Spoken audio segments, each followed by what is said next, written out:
Good evening, everyone. I greet you here at the last lecture of our educational program of Linoleum Festival, and now we will speak about a rather interesting topic, psychology of interaction within a team, and how to not to go crazy working with creative people.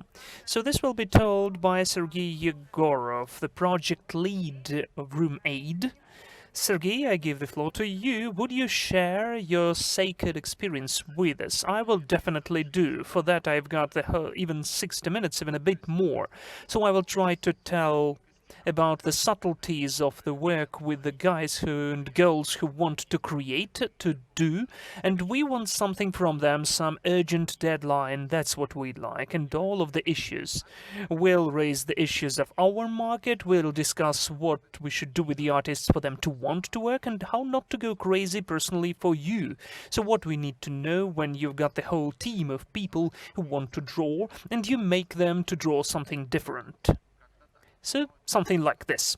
But for my speech to be a bit more logical, I will tell a bit about myself, who I am, why I decided to talk about that, and why I'm worried about that. I began as a 2D artist approximately 5 years ago, something like this, and I was creating sketches and concepts actively, and in half a year I was invited.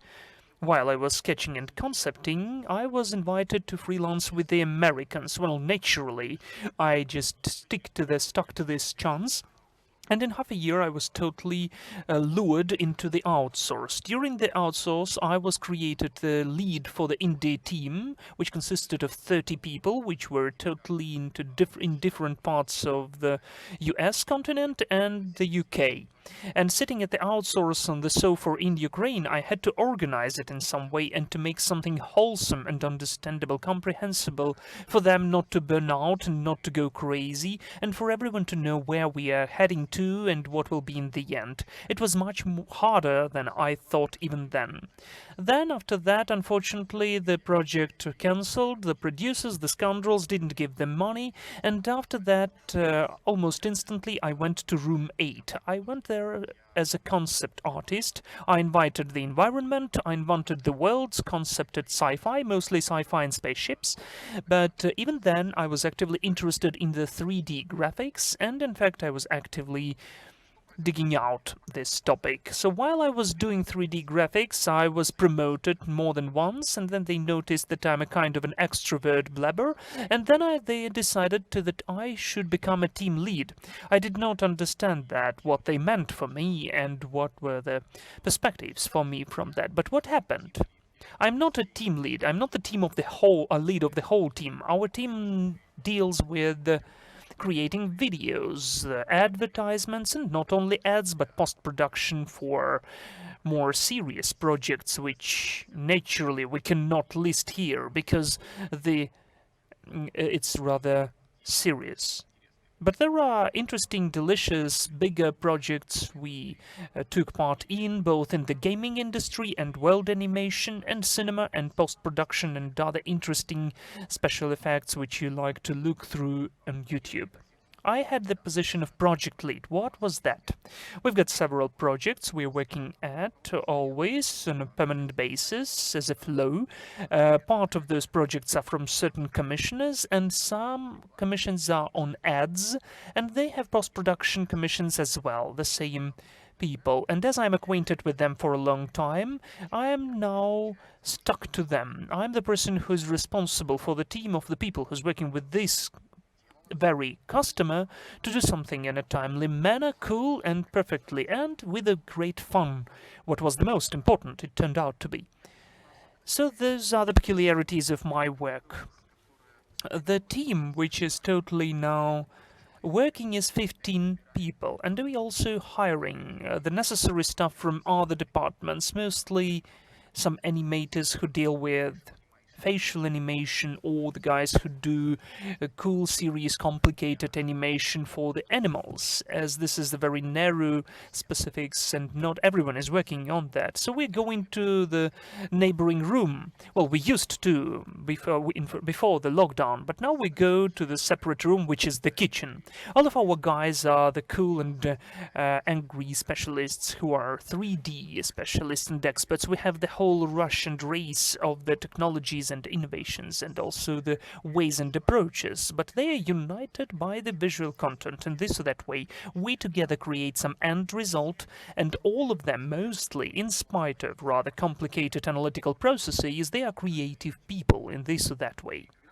And when we speak about creative people, there are the favorite and disseminated cliches about the creative people, as if the industry has the certain tricks, this permanent ones, with endless brainstorms, with the 2D artists need to be surrounded by art books. We don't do that. We have a different cliche. If we could print out frame by frame Quentin Tarantino's movie and then hang it in our office in hacks, it would be nice, but it's a bit too complicated. We have a bit of a different way to surround ourselves with art books and toys, because everybody likes to make the job place lively, but we have a peculiarity in that. So in fact my today's speech is a bit of uncommon, but still about specific things, that in a specific time, in a specific place, you need to have enough time to solve all the issues, and it's a bit more complicated than it seems locally. So besides all of that, our board, our management, I love the term management because it's neutral, it never offends anyone. So the management really likes to do some endless brainstorm for us. Somehow they think that creative people and artists love brainstorms. It's not always true. They somehow think that you cannot work without brainstorms. Well, in fact, the meetings are needed not with the artists, not with the performers, but we will speak about that later. I would like to say that brainstorms are overrated a bit. They would like to waste lots of times and efforts of the artists and performers for those brainstorms which they are not interested in and that they shouldn't know about. And the widely spread myth that the creators, the creative people, don't like a system approach. We will try to work with that as well, and I hope that I will manage to bust this myth at least a little bit. So, for it even to be more understandable and acknowledged what we are working with, this is our pipeline. Well, maybe it's not that detailed how I'd like it to be shown, but still that's it. Everything begins, of course, with the idea, then the producer or the customer is coming to us, and maybe we are developing the creative terms of reference, we are inventing what we're doing, we are drawing the storyboard and animatics, we have lots of excitement from the customer, and we put all of that into production. We have the 3D artists who just invent how it should be implemented, then we have the modeling department who invent the models themselves, which will be moving in a funny way all over the stage. Then we have the texturing and animators, VFXers, who burn it all, explode that all, and light that all, and then we render it. A separate part is the post-production, where all of those pictures got from the 3D render are compiled together into the overall picture. They have the color grades and other delicious things used on them, and then we have the final output. And how it's easy to guess that in all of that, it's not that easy to have the proper orderly system, but as we already reminded ourselves, creators theoretically don't like the system, but that's what we will be speaking about today. In fact, that someone has to know who and what and when is giving to whom. That's why we have so many arrows, which are points, which are written here, because all of those people are codependent. It's impossible to create the nice animators' work in a nice way if the 3D artist's work was not enough, or the texturing was not enough. Then it's not working. Then we have a mediocre result. So they have lots of peculiarities, and the person who is responsible for all of the necessary tasks to be delegated or given to all the necessary materials that's me. This is the person who's responsible. So this is how the work of a typical 3D person looks like. Mostly those are very complicated people who are collecting 3D layouts for the whole day, who have lots of tiny details. They are digging them out all the time. They're not working them, they're broken all the time, but when we approximate their work a bit, just to try to approach to it, it looks like this. Management seems that they are doing this thing. They are sitting and moving the modals to the right, to the left, to the right, to the left. It seems to be simple, but there is lots of hidden things, concealed things. Partially that's what I was doing and what I'm going on with it now. I began to come to the PM from the perspective of the 3D generalist, 3D artist. Generalist is a weird word which describes the 3D artist who creates generally everything.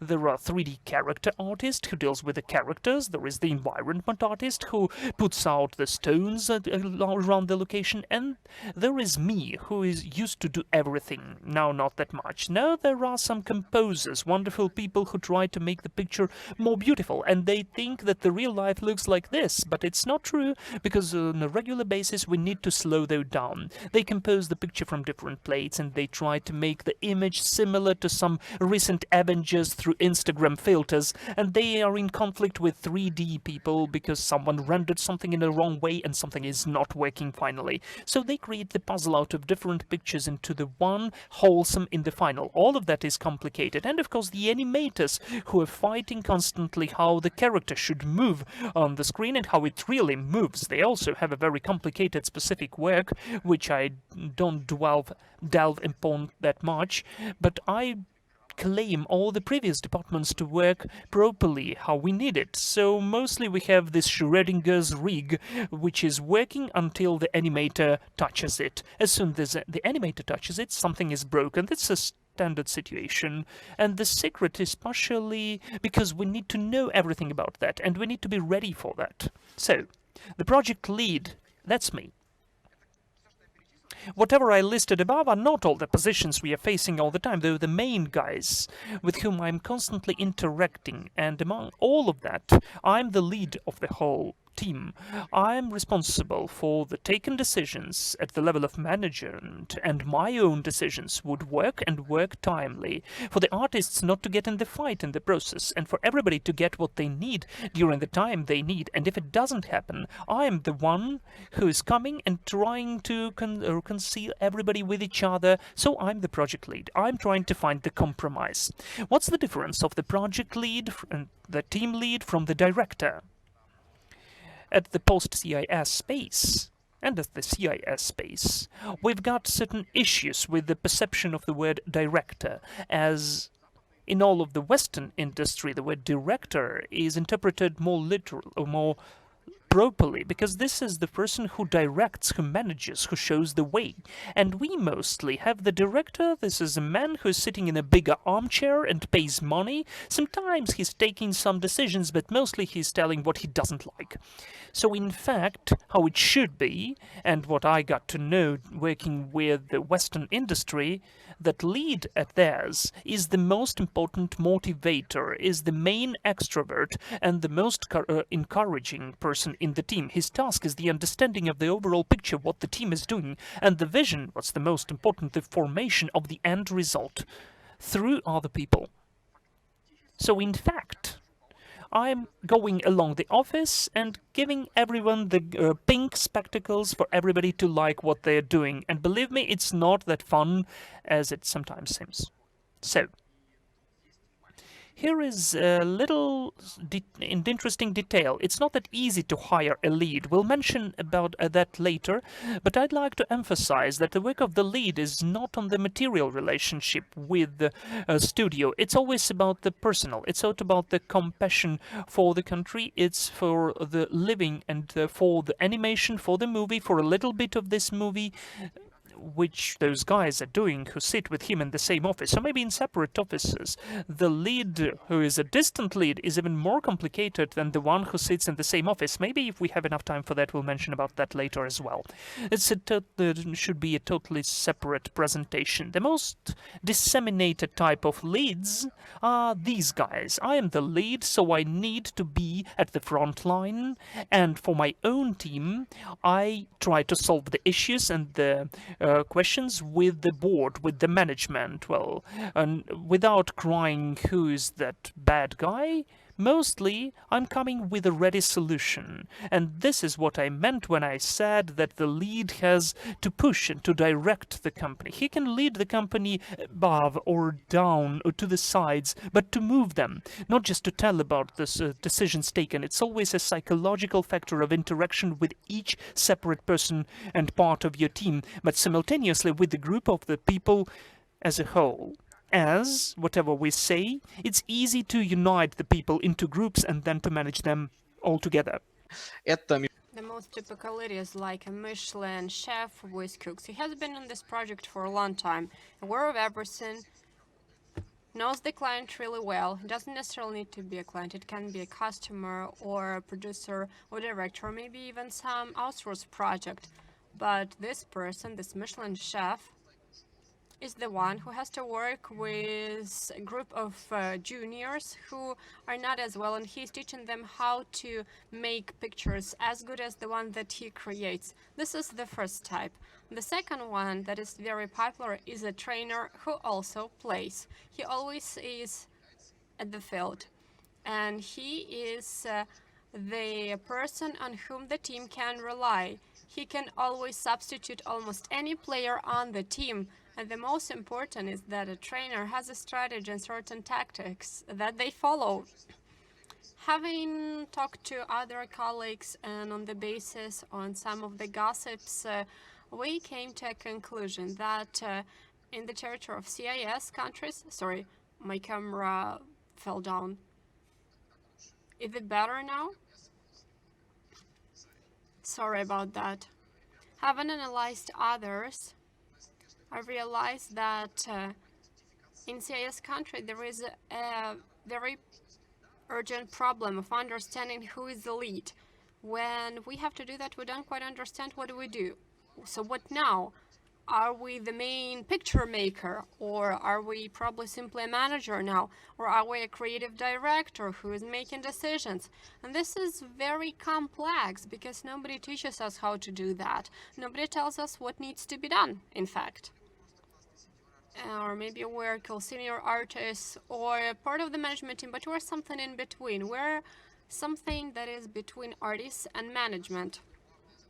Our main task, at least mine, is to explain a manager who thinks that production works the way it is depicted in the picture on the left, that actually something is being done. The picture says, number 1, you have to draw the circles. Number 2, then you have to finish drawing and all. But actually we do everything on the computers. Of course, we also has process shot, but it is even more complex and complicated. That is why we have lots of different subtleties that I am aware, that the team is aware, but the management is not aware of them, and they don't have to be bothered by that. Their task is different. And me understanding how the processes are working helps us a lot in work. At our market, the top management think that our job is very simple. You do not do any physical work. So people think that you can do things very rapidly and fast on the computer. They say, oh, just draw it. Let's add some plate or something like that. But in fact, everything is more complicated. And my task is to extinguish this fire. And my managers don't always understand what is happening because they have to do things in a timely way and earn money. Being with us in the same room, which happens quite often, they think that we keep drinking coffee all the time, waiting while something is being rendered or compiled. And instead of pretending that we're working, we are looking in 188 windows open on 4 screens.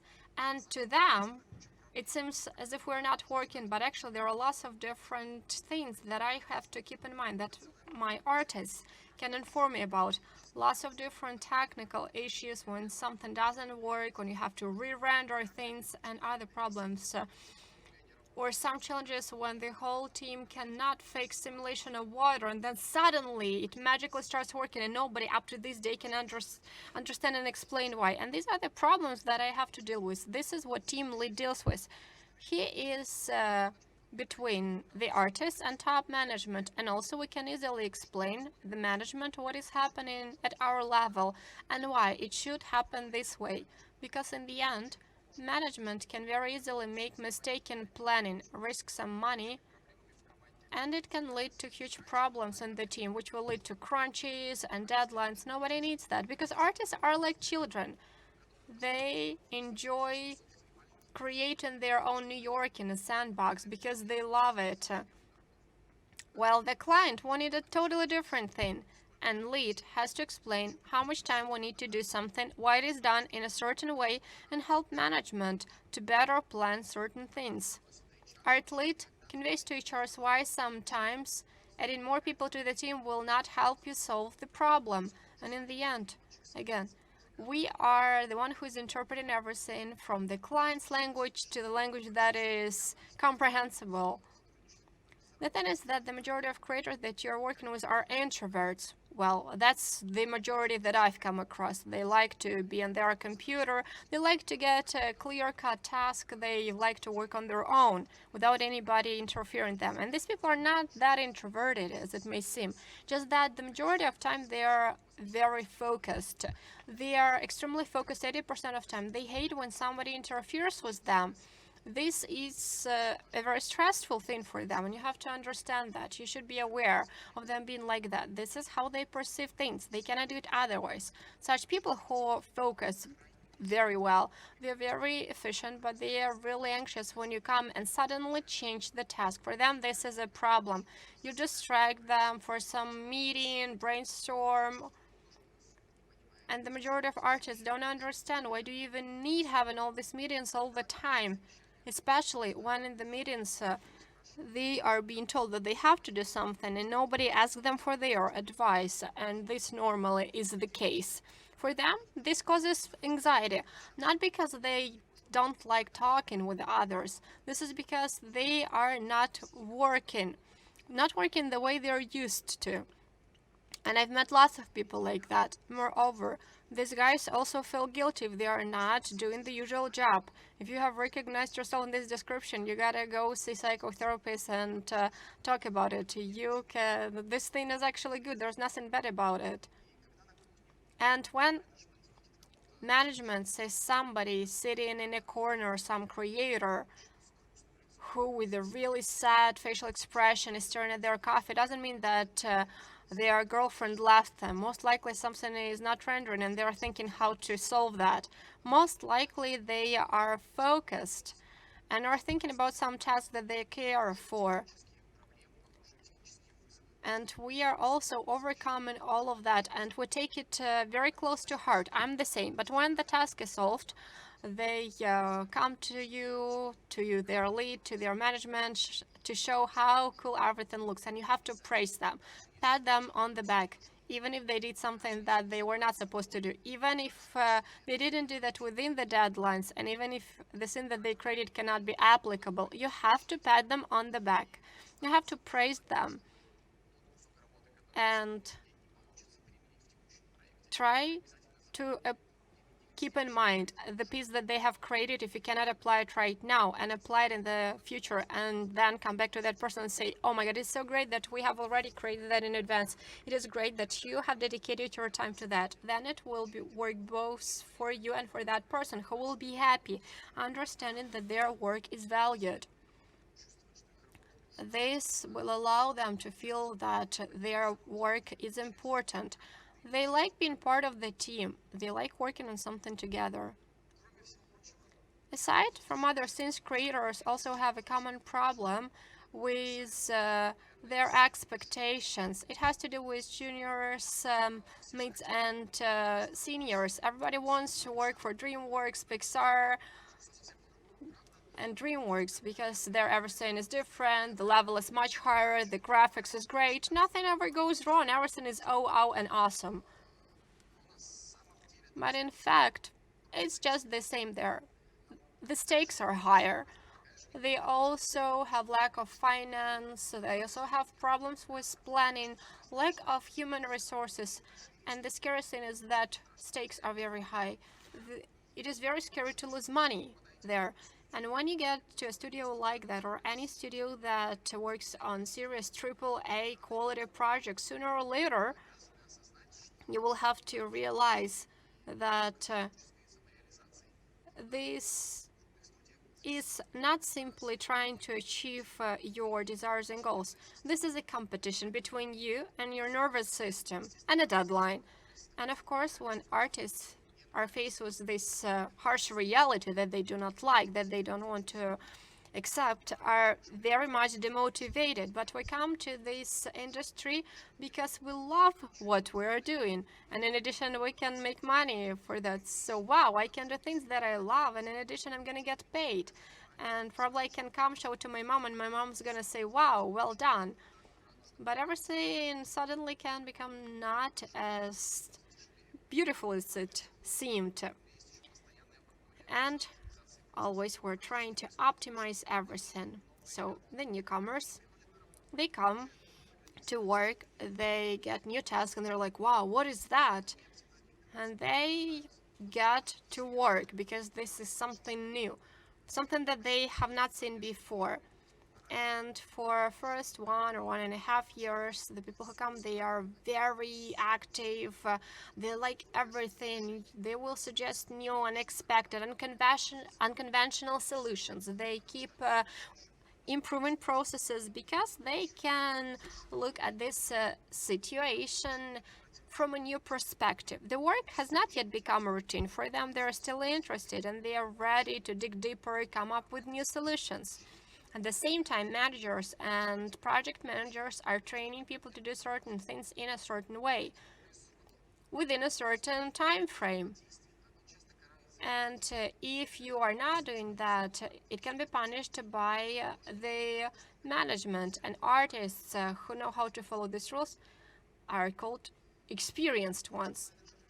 Project managers are taught how to get results from the tip, and probably the result of a needed quality, but not all project managers set as a priority relationship with the team.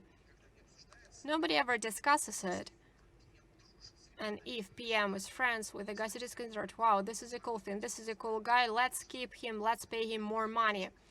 In the end, we get a very weird picture. Guys in small studios and in small teams have artistic freedom to do what they want.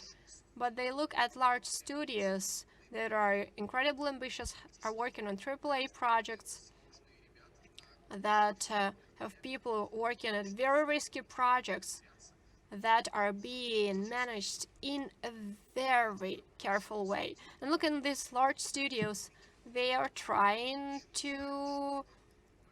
and do what they are doing, replicate their experience, but they don't understand that this is not exactly what they want, because in these studios, large studios, risks are much higher. The peculiarity of Star Wars, Pixar, and DreamWorks is that everything is done in a very ecological way. Team leads are doing a great job there. They're not allowing the creators to be dismoral. They're not allowing managers to do that. They are trying to help everybody and all of them together. And they are protecting the team's interests before supervisors. That is why people sometimes get really upset about the industry looking at the large projects. That is why they start doing something small cartoons, animation, or indie projects the way they wanted to do. There was no angry producer or customer or supervisor who will be making a decision instead of them. And in a studio at the present day, with constant fights with the producer, it turns into a disaster, because people come to create beautiful pictures, but they live depressed with the burnout, and not willing to work in this industry ever again. And the problem is that we do not know how to properly lead. You cannot get a degree in doing that, and nobody ever discusses it. But the management is also there. Their task is simply different. And you start feeling sad because of that, because guys stop understanding what is their place in this life, what is their goal, and they're simply drowning in the routine of similar tasks. And when your life completely turns to hell, of course you can change a job. That should work, but this doesn't mean that the other job will be much better. Of course, at a first glance it might seem nice when you're learning new things, but after that it's gonna be more or less the same thing. And then the half of the guys either come to terms with that and work from payday to payday, or others simply leave this industry and never come back again.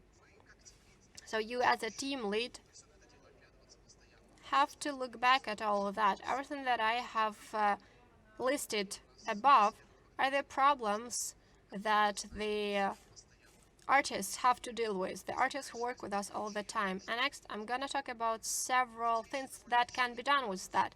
It may seem to be obvious, a truism, but there are things that will be working in a different way depending on the team. And of course, you should try mitigating application of force, any harsh manipulation, saying if you don't come to the meeting now, it's gonna be worse, or that you have to finish it by the deadline is too much of a stress, and it oppresses people. If you wanna get something from them in time, you gotta do it in the other way.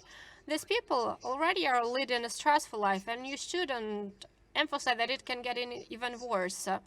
Many people can't do that, but you should try walking in their shoes and try understand what does not work. Why does it take more time than it was supposed to? Where does this fuck up come from? What went wrong? And very often you can solve it in a very simple way by just asking. They will tell you with pleasure what pains them. It is very important for the team lead to always keep the priority the team and try to get things your way and be proud of your team, proud of every team member and team at the same time. You have to be carefully playing with psychology of the team, of the crowd, of the group. So fair relationship with people when you can discuss openly and frankly problems where anybody can be the one who is guilty of what happened. And knowing how to calmly discuss it is much better than creating tension. Talking frankly, allowing a person to have a day off. Maybe somebody needs that, to have some time to relax after the last crunch. And this is what differentiates StarWorks, Pixar, and DreamWorks. They have it. But we're still in the process of doing the same thing. That is why it seems that the grass is always greener at the other side of the street. You are responsible for yet another client to not be willing to destroy your team. You're responsible for everybody to survive after yet another sprint, not get into any troubles. You have to look through the edits on your own as the project lead, as a team lead. Do not let the producers or the clients, sometimes project managers, it depends on what is happening. In your case, do not allow them to directly work with artists, because in 99% of cases, it leads to conflict of interests and open confrontation, which is a bad thing. You have to be the one accepting the blow. You have to discuss all pros and cons. And first you have to discuss it well with the management and then talk to your guys. It is important because they trust you, or at least they should trust you. Of course, it is important for you to not talk about the clients, shrieking about something, being bad. You shouldn't just copy-paste their messages. The artist should not know about that. You have to isolate them from these problems and to be the one who overcomes them. You have to build relationship in such a way so that the team sees you as a friend rather than a foe who is throwing more edits at them all the time. There is one thing that I apply a lot.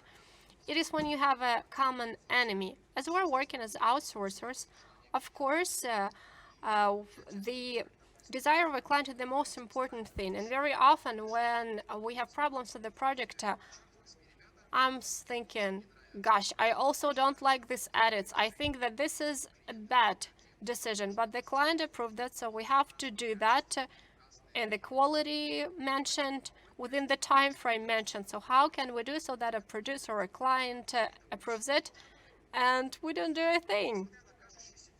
And even though it seems to be destructive, this concept seems destructive, it is a good thing because everything works.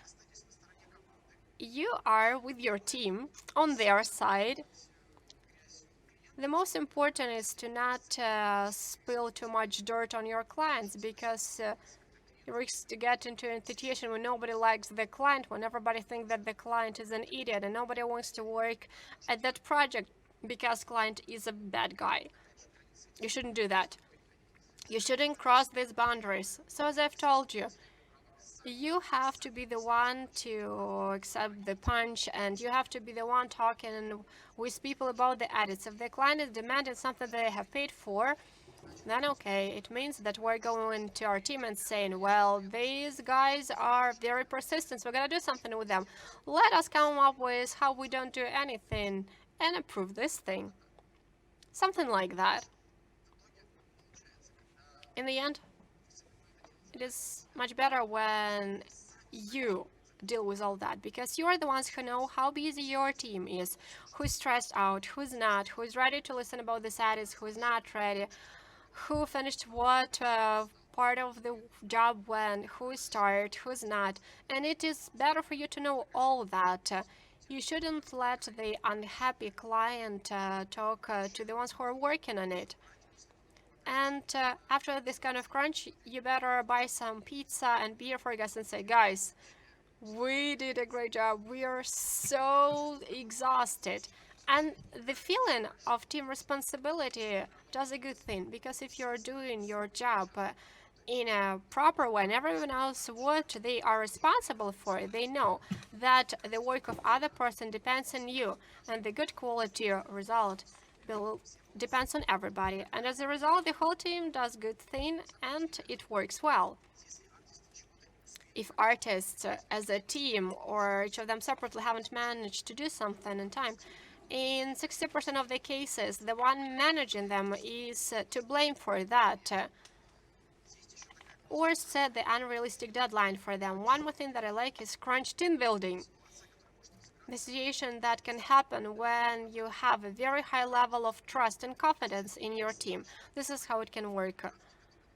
All of the edits and terrible deadlines that you're faced with, you are interpreting to your team as the absurd theater, and simply, while giggling, are looking at the outcome that looked terrible on the screen. Everything looks terrible, but it is fun. And it works. And in the end, everybody survives. And one more option. You can also raise the morale of the team. You do it in such a way as if you're planning to go to Normandy, and only together, helping one another mutually, you will be able to survive. So you are preparing the team over again, explaining them that it's going to be very, very hard if we don't unite now. If we don't take this leap, we definitely will not be able to submit this project. So when you are emphasizing it so much, they're faced with real tasks, and they seem to be very simple and easy to them compared to what you have been preparing them for. And then crunch passes by very fast, and they would be, oh, I thought it was going to be so complicated, but it's actually so easy. We're going to do all of that right now. These things work. These are my two favorite ways of interacting with the team. I also would like to talk about deadline management. You always gotta ask your artists about how much time they need to fulfill a task, even if you have planned it in advance and you're just informing them about what needs to be done. You shouldn't do that. Based on the deadlines named by the artist, you have to explain the team that this time we cannot have that much time and do it slowly. Let us sacrifice the quality, but do it faster. More often, the client is ready to sacrifice the quality to make it faster, and everybody's happy with that. Well, sometimes it is something that makes unhappy animators, 3D artists, and other people in the creative team. So you have to know how to convey this kind of information. You have to discuss it all in advance. and try avoiding crunches as much as possible. Because the fact that your team can work for 6 months and overdo what they can do, it doesn't mean that they have to suffer for 6 months. It is possible that in month 7 they will tell you go to hell and all will quit. That can happen, especially if you're not paying them. Talking about us, we are working in short sprints. Within a constant marathon, there is a large project that never ends, and it consists of small sprints, which allow us to work our asses off. And I don't want to be number one at these sprints. I don't really need them. I need, in the process of this marathon, for everybody to survive, so that we don't have to call ambulance to resuscitate and bring back to life somebody who got exhausted. Because I don't want to cause a stressful situation for everybody, which will have a bad impact on everybody. Of course, you cannot do things without crunches, but you have to stay in touch with the team and ask who can do a task that can be implemented not that fast, and when somebody needs some time to restore their resources. These are general things that are different for every individual, so it varies from one studio to another. And one more good thing is mixing up the tasks, not responsibilities, but tasks, classical tasks that artists are dealing with all the time. It can look like something stressful because they have to change what they are doing, but in fact this thing helps them to get out of psychological cage, which is titled I keep doing the same thing over and over again. That can happen, and artists sometimes feel that their life is like a groundhog dog, when every coming day is the same as the previous one. It seems to them that they are not doing a thing. It seems that every single day they are just working with these 3D models and they don't get any outcomes. But then you look at their folder in the server and it has 400 gigabytes in it. You have to know every person quite good in your team and to forecast who is gonna like what, who's interested in what, who would like to give a try to what. And this is a wonderful exercise for their brain so that they do not get depressed and still have enough of vigor.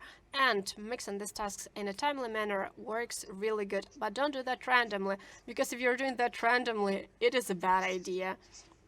Of course, if you give a person the new task that they will be dealing with, you shouldn't keep bugging them. So when are you gonna get it ready? When are you gonna get it ready? The deadline is coming, so how is it going? Of course, it's gonna be a terrible experience for them, and they will never be ever willing to do something aside from the standard set of tasks that they're working on.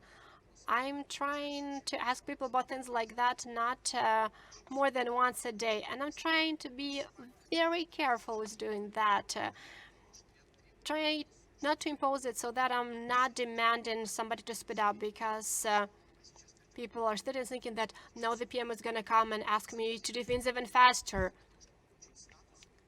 We need that to simply get certain status and make sure that everything is fine, that we're doing everything according to the schedule. Allow the team doing what they want. This probably is the most uneasy skill, because if you have some complex terms of reference with everything that the clients want, everything that the top management wants, you have to also pack something that the artist wants to do. It may be something really tiny, something that is of no importance to you. For example, you have a shot with some animated clouds. Except for animated clouds, there is also layout and animation, dancing sheep, mountains, wind, a whole forest, and lots of things. But you have an artist who would like to do clouds, and there are clouds in the shot. You know what you gotta do? Give them this shot. He first will do the cloud. They're gonna be extremely beautiful, and then he will also do the sheep, the forest, the mountains, and all the rest. And it may seem to be kind of a manipulation, but not a, it doesn't seem to be so. It is a manipulation.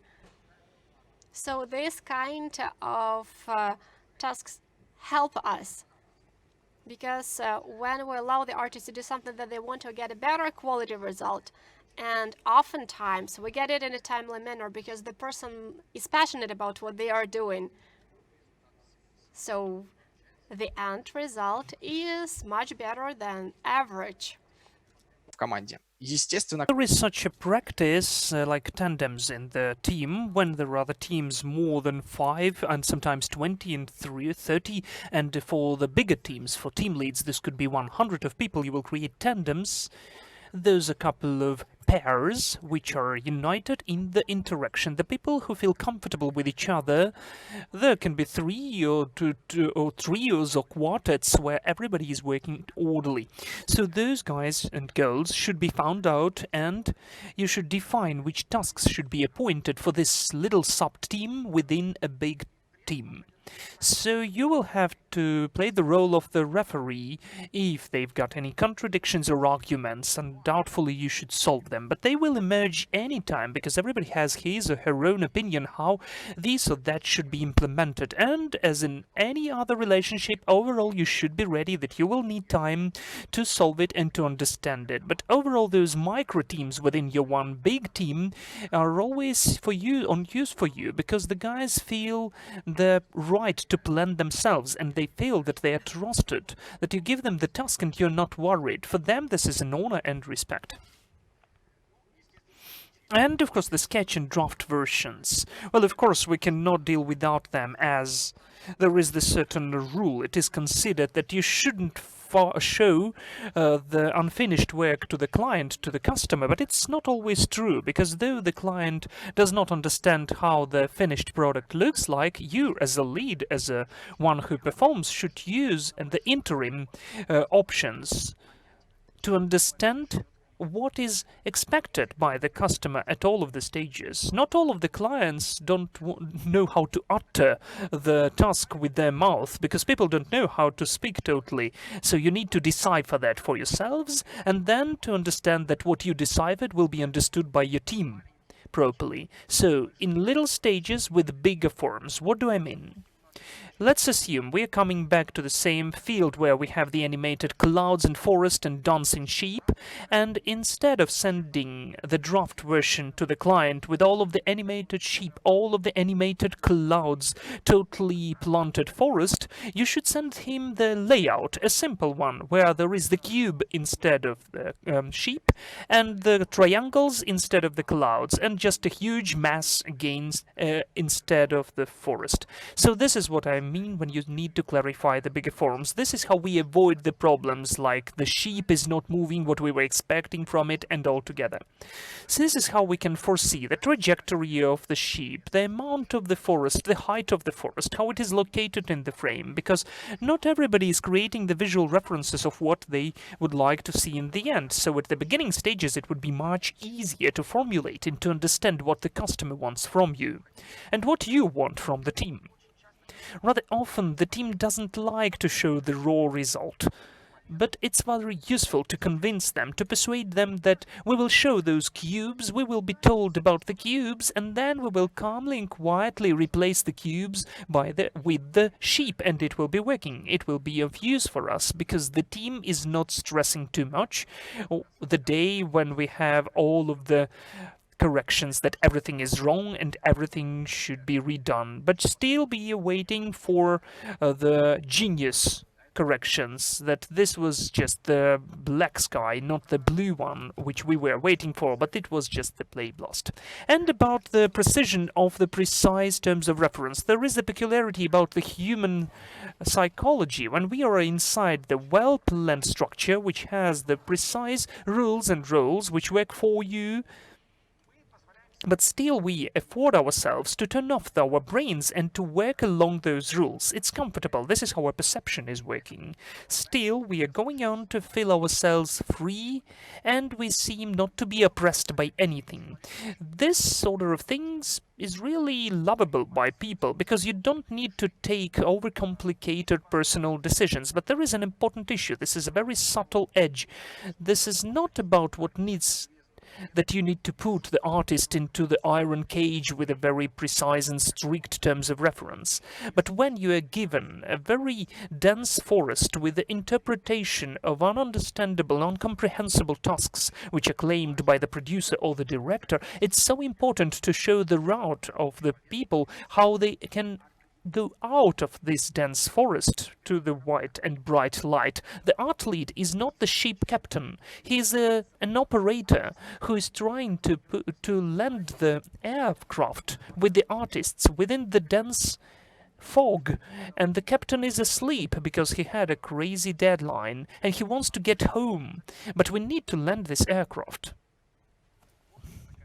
One more important point, when the person is a social animal, so whatever introverts the guys are, they still need communication, whatever you tell them about. And without the proper understanding what you, as a performer, as a creator, creating, why you're doing that, and what's your place in the team, it's not that easy for him, and it is not that easy for the team. So people are losing the focus, they don't see, and they forget the sense, because the money cannot keep the creative person for a long time. It's important for them to work on something which triggers them, and what they see the sense of. Otherwise, they want to get home under the bed cover, not all of those deadlines and achievements. And there is one more interesting point. I like this analogy. Team lead is the doctor. This is what you know, what worries, what's the ache of your team, what interferes into your work, how the processes are built. This is very important, but not everybody has that. That is why the creators don't like managers and supervisors. But the essence is that you need to listen to all of the animals to know what's the aches of theirs, give them chocolate and also the raw egg. Maybe sometimes you will need to correct someone's self-esteem. And my favorite exercise, this is my exercise, is the psychological upload and download for the team. For me, it's a very subtle manipulation, just at the tips of the fingers, of the nerves of the guys, and the precise knowledge for whom we should give some rest, a day off, for whom we need to give an opportunity to restore the resources, for whom we should say that this is the code red, and as the Captain Shepherd rush into the battle as if it's done for the last time. This is a very subtle thing. It may be working, maybe not working, but when it's working, it's a perfect feeling. And finally, corrections and feedback may be the most complicated and inseparable part of our work, the skills to provide corrections. This is a separate skill about the individual approach, individually to each separate artist, because every person is sensitive in his or her way. The corrections should be given in your own way. And I have had lots of mistakes trying to work with the guys and girls. Lots of bad stories happened in my past, but when everything became in order, it has become much simpler because I understood a separate team. It's not working for all of the people. It's working with a certain place, with a certain team. Sometimes you need to remind that they are grown-ups and we are creating someone common and big. For someone you need to press just to get the proper result, to say, but you cannot provide that. And then he will create everything and he will tear the throat out for anyone to show that he can do that. Some other people need embraces. Maybe sometimes you need to conceal them and to appraise them. And when it's working, they are just rushing to do the work, and that's what we'd like to achieve. A human being is a very interesting being. We have two different types of our worries when we are manipulated. Well, I'm using the word manipulated because this is kind of a bad word. It has a negative meaning. So the word director is sometimes more pleasant for the artist. And within the difference between those words, everything is created on the interpersonal relationship and subtle materials. When you really know what should be done and to whom. Sometimes you need to have the pizza with someone. Sometimes you need to have a sincere conversation and just to shout out who is wrong. But all of those measures are created to achieve the appointed aim for this team. Not for some abstract managers who don't know what they are doing at all, but for each and separate who is sitting in this room, who is the part of the team, the part of the crew. For those guys and girls, for those managers, we have certain negative attitude. The artists think that the management is buying them for the candies, for the beer and barbecue during the weekends. Sometimes it's true, but then it means that we don't have the proper leader in the team who can really unite the collective around himself or herself, for everybody not even imagine that this is the false thing. And what I mentioned above, lead is not about material relationship, it's about the relationship within the collective, it's about the play within the motivation. Maybe whatever it sounds rather pragmatic, it's about the level of manipulation of the guys. But here we have a very short, interesting detail. You cannot become lead by force. So I don't think that you should rely upon the hired lead, the person who is just paid to make the team in order. This is not the lead. This is most of all the crisis manager in the best case scenario. The person who won't be loved, he will be argued with, and he won't be perceived properly. I've seen so many nice examples when someone was promoted to the level of the lead. First, it's problematic and stressful. Something is broken here. Okay. Well, let's have the black screen then. So this is problematic and stressful. We used to be the same how we were yesterday, but today I give out the tasks and the artists don't understand. Why do you need to listen to them? Because you were the similar one. But gradually, you as a newly born lead, you understand your role. You begin to earn some kind of respect within your team. And of course, the level of trust is growing and the level of their stress is going down. And this is the most important thing, because it's much more pleasant to know where you're rushing forward to, what the customer meant, when the license for shotgun is bought, when 3D Max is deinstalled, why the water in the cooler doesn't have the smell of the pineapple. The skill to create those relationship is the task for the leads and for the empathetical people, the people who know how to provide compassion, the skill which is rather common but rather trivial. Description: be friendly. Still, this is a very narrow skill, because the same person in totally different conditions and different teams will be working in a different way. And we shouldn't forget that the team lead is also a human being. He's not an Iron Man, and he can also be under stress and worries, as well as all the other mundane for the team, for the studio, for the project.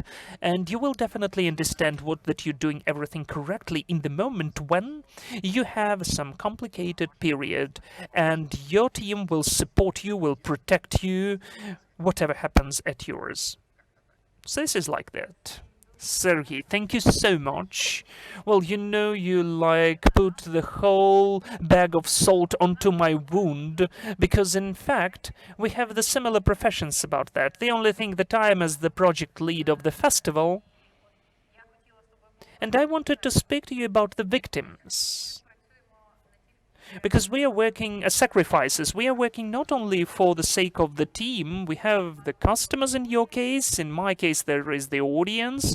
For instance, the one who orders is the state or certain private organization, and everybody wants to have some use of that. But there is sometimes the situation that for the sake of the better, you need to do first some worse and to neglect somebody's wishes and desires. What would you recommend, or have you ever had such situations?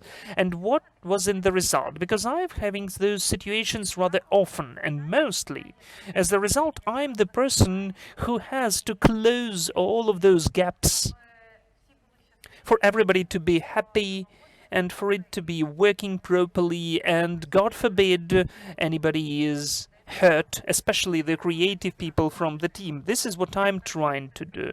But as you mentioned, in the end, the lead one is not the Iron Man, and he cannot bear the whole burden, so you begin to burn out, and it can be the bad finish for you.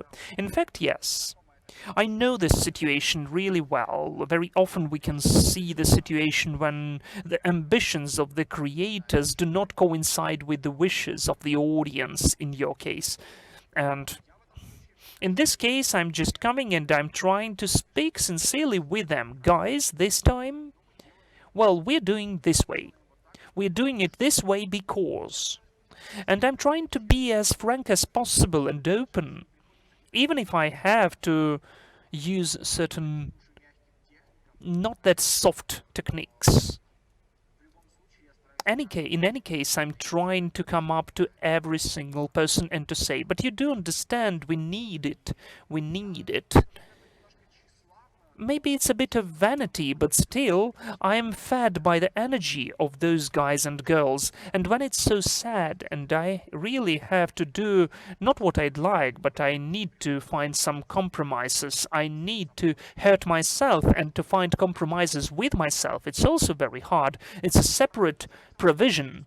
So yes, you properly mentioned that you have to hurt yourself to cover the gaps. You're wasting or spending your own strength and energy to support those guys and girls who can just break apart just in an instant. But when they haven't broken apart, they came together and did it. They begin to give you back. You begin to feed. You feel this energy feedback. It's rather empathical, maybe weird, maybe not everyone understands me, but still.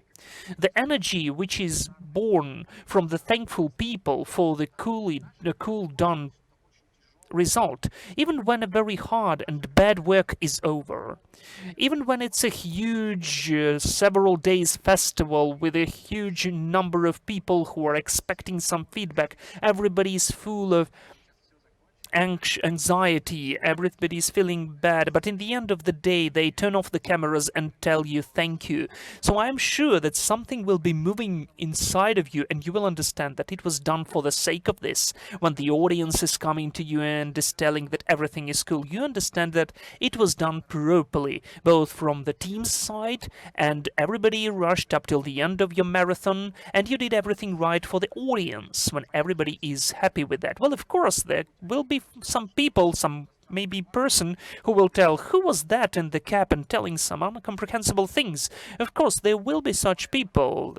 And normal socium does not exist without such people. Such people exist everywhere. And honestly speaking, I don't know what I should do with them. I will need to understand that. But as I don't know those people, I just don't consider their opinion to be a priority. For me, the priority is from the people with whom I created the project and who are happy with me during this period of time. It's not that easy to focus upon that, because we were just having fun, you drank beer and celebrated a nice project, but then you're driving home in the taxi and thinking, but I have to get to work on Monday. It's not that easy. I know it's not that easy. I'm just trying to be as open and frank with the guys as possible, and honest, of course. And when I promise that next time we'll do it differently, I will find you the project and the use, well, you will do it as cool as you want it, and you will find the way to self-express. I'm trying to keep those promises, as you can earn disrespect in the end. But it's hard because you need to invent what can be invented to compensate this huge issue which was done by this little man. It's not that easy. And one more about the friendship. You said in the team it's important to have the friendly atmosphere. I totally agree with you. But there are some moments when you are too friendly and you need to pressure a bit, to conduct some pressure, to say you're doing something wrong. It's important not to break this limit. When you are not ashamed that you shouted at the person or you did some unpleasant thing, though you didn't want to do that, it's job. And in spite of you being friends, this is still your subordinate, and he or she has to do this and that, the tasks you appointed. So how can you not break this limit and to make this relationship proper, to keep them in more or less adequate state? And I forgot what I wanted to say again, but still I'll try to remind. Well, you can't imagine how many similar problems I had. I had quarrels with lots of people. I have a very thriving character and rather a rapid one, and when I said something wrong which offended the person with a hot head, but I didn't really mean it, unfortunately I had lots of cases like that. It's solved in a way that I came and I apologized. I said that we need to speak. Could I invite you for a cup of coffee? So I was trying to be as honest and open as possible to communicate that I understand it was in vain. It's not the way to solve that aggression, and the ways of pressure, psychological oppression, is not the best way of interaction with the team and with certain separate people. Yes, I had to apologize for multiple times for those things. We had quarrels with the management even because I had those quarrels. What did you invent? We shouldn't do like that at all.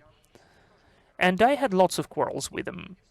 But still, in the end of the day, well, it did not solve, it's never solvable, but still I got to know how to live with that. I try not to come with some hot head to the team, to the management, with any of my problems. I'd better take a separate person with whom I have a trustworthy relationship, who knows this problem from inside, and I will try to consult with this person to find some counseling, to ask about his opinion about this detail. But still I had a situation when the person was openly going against the system. He was very improperly behaving with our employees, and we had to say goodbye to this person, and I did it not that nicely, and I was hurt for that, but still I gained respect for that. So this is the ambiguous thing.